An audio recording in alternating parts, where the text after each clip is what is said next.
हाँ तो बच्चों, आप सब आ गए मेरे पास। जी दादी जान। तो हमने ये जाना था कि मुहर्रमुल हराम इस्लामी कैलेंडर का पहला महीना है और पैगंबर सल्लल्लाहु अलैहि वसल्लम और उनके ख़ानदान को इस महीने से बड़ी निस्बत है। अफसोस कि ये निस्बत बहुत दुखी कर देने वाली है। जी दादी जान, अब आप हमें ये बताएं कि पैगंबर सल्लल्लाहु अलैहि वसल्लम कौन थे और उन्हें अपने नवासों से इतनी मोहब्बत क्यों थी? बच्चों, हम मज़हब इस्लाम से ताल्लुक़ रखते हैं, इसलिए हम मुसलमान हैं।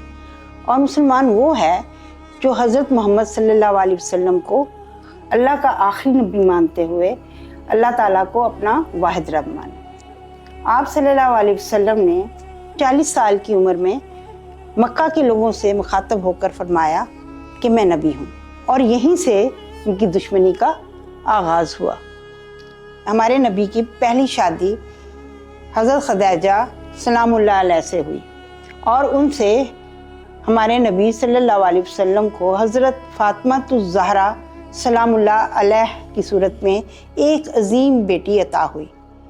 और हमारे नबी ने अपनी बेटी की शादी अपने चचाजाद भाई हज़रत अली करमुल्लाह वजह से की।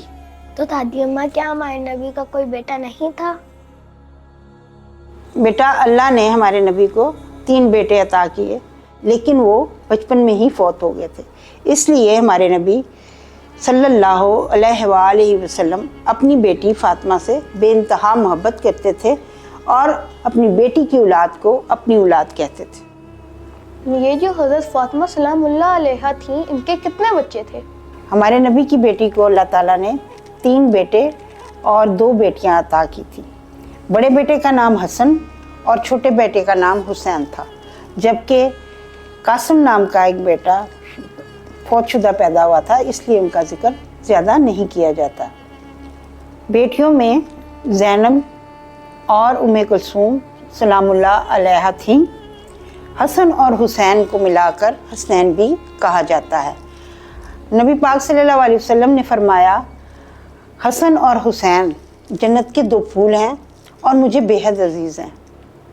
आप सल्लल्लाहु अलैहि वसल्लम ने हज़रत अली से फरमाया कि अली, हकीकत में तुम इनके वालिद हो, लेकिन मैं सिर्फ इनका नाना ही नहीं बल्कि अलामती बाप भी हूँ, और ये दोनों मेरे बेटे हैं।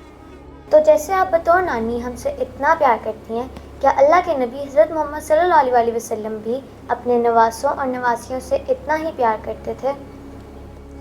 बेटा, दुनिया का कोई नाना इतनी शिद्दत से अपने नवासे नवासियों से मोहब्बत नहीं कर सकेगा जैसी मोहब्बत नबी ने हसनैन से की।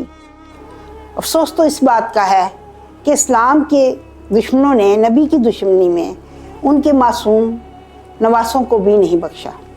नबी के इंतकाल के बाद उम्मत कई हिस्सों में तकसीम हो गई। जिस वक्त इमाम हुसैन अलैहिस्सलाम मदीना में अपने नाना के दीन की दुरुस्त तबलीग में मसरूफ़ थे, तो इस्लामी खिलाफत यजीद को सौंप दी गई। यजीद की जानिब से इमाम हुसैन को जब बैत के लिए मजबूर किया गया तो आपने बेसाख्ता फरमाया, मुझ जैसा इस जैसे की बैत कभी भी नहीं कर सकता।